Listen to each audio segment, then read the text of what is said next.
This is one of our customer use 25 ton per day rice mill plant. First, paddy clean and destoner can remove stone and impurity from paddy, can get clean paddy.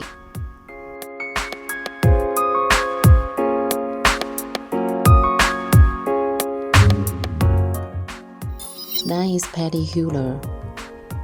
For paddy hulls can remove get brown rice, and then is paddy and brown rice separate machine.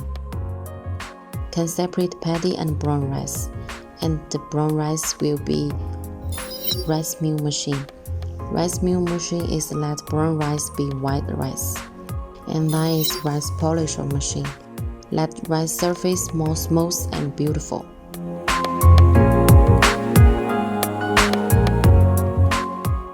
And then is color sorter machine. And then is rice grinder machine, can separate whole rice and broken rice. And then is rice packing machine, also includes the bag closer.